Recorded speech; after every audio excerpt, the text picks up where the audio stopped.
Hello. Now we will see the program for USART. Basically in this particular program, what we are going to do is we will transmit as well as receive by the PIC microcontroller. So we will connect our PIC microcontroller board with computer system by using serial cable, and then the data will be received from the computer, that is keyboard of the computer, by the PIC microcontroller, and the same data will be transmitted back by the PIC microcontroller to the computer system. So first, from microcontroller's point of view, first microcontroller will receive the data from the computer system, and the same data will transmit back to the computer system.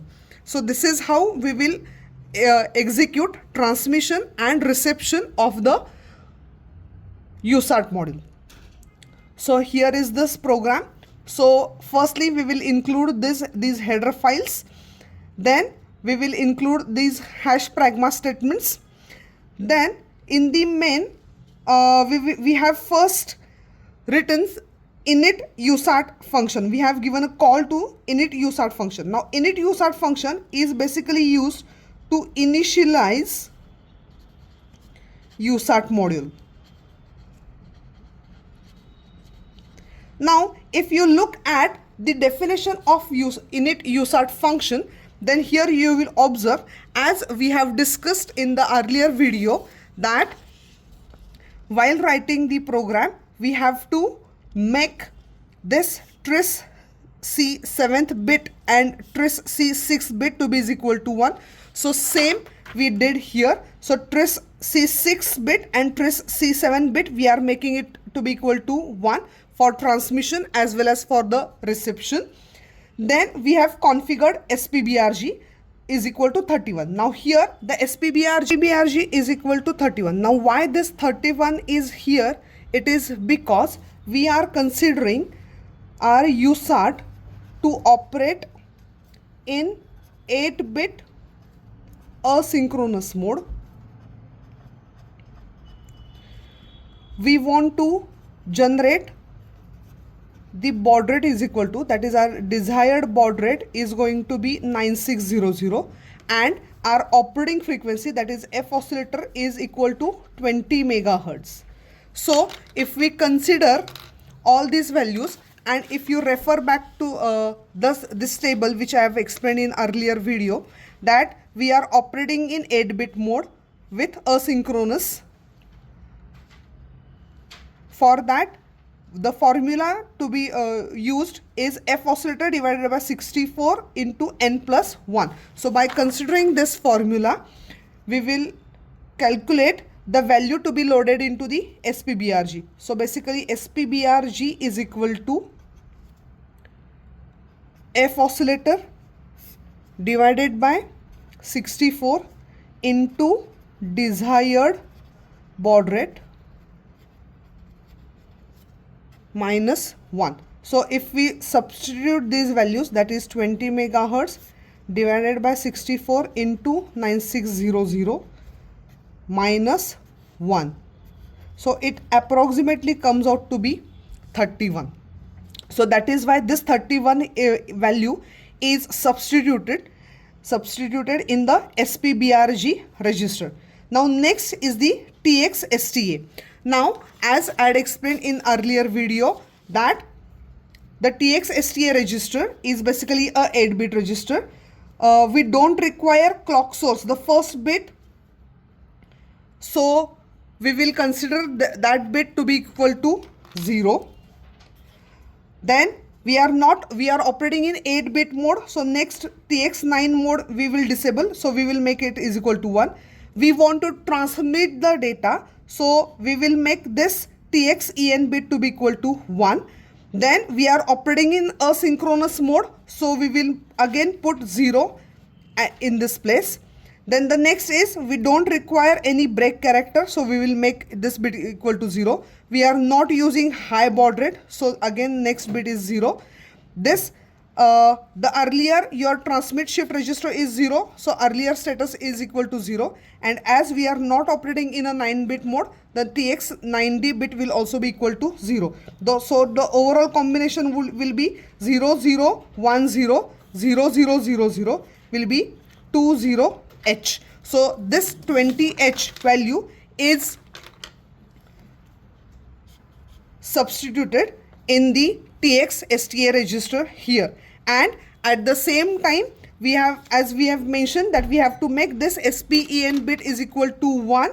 So we are making this particular bit is equal to 1 explicitly here, and then CREN bit is 1. Why? Because we want to receive the data continuously on the RX pin of PIC18F microcontroller. So here explicitly we are making SPEN bit is equal to 1 and CREN bit to be equal to 1. So this is how we are basically configuring our entire UART module in the init USART function. So once this function is called, so your UART module will be initialized with this configuration. Then with the help of printf statement, we are basically displaying message as hello PIC18F4520 onto the terminal window.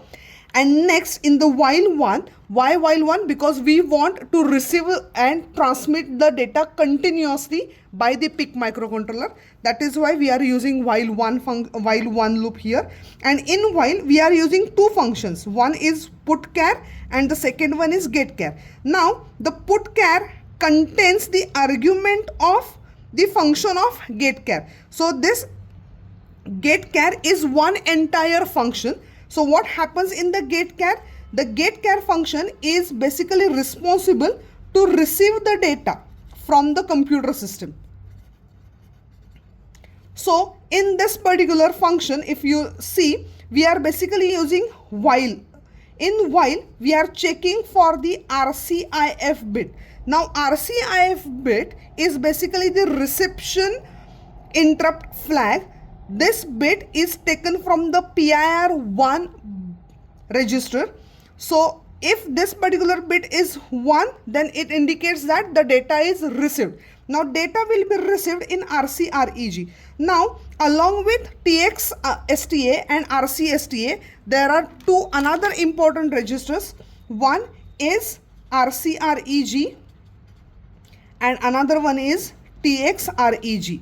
Now RCREG is a register which is used to store the received data, and TXREG is a register to it is used to store the data which is to be transmitted. Okay, so what will happen when this RCIF bit is equal will be set to 1? That time it indicates that there is a data present in the RCREG. So this RCREG, we will copy the data from the RCREG into the local variable called as ch variable, and that ch variable we will return from this function. Now this returned data or this returned ch value will be then received in the putchar function. So this putchar function will basically responsible to transmit the data. So this putchar function will transmit. Now what it will transmit? It will transmit the ch character. What this ch character will ch variable will contain? This ch variable will basically contain the data that is received by the microcontroller. So here what will happen? So whatever data is received by this getchar function, with the same will be transmitted as an argument to this putchar function. So in the putchar function, what we are doing, we are basically putting the data into the TXREG register. TXREG register, as I explained, that it is the register which is responsible to transmit the data. So whatever data you want to transmit, you have to simply copy that data into the TXREG. So we are copying this ch variable into the TXREG register, and then we are waiting for TXIF bit to set to 1. This TXIF bit is a transmission interrupt flag which is basically taken from the PIR1 interrupt register. So when this particular bit is equal to 1, it indicates that the data is transmitted successfully serially by using USART module. So this is how, and again it returns the CH variable, but here we are not receiving that CH variable anywhere, but this is how whatever data is received by the microcontroller, the same data will be transmitted back to the computer system by the microcontroller by using putchar function. And this is how we demonstrate the transmission and reception of the USART of PIC18F4520 microcontroller. The output of this program we will observe onto the hyperterminal window which is available in the Flash Magic tool. Thank you.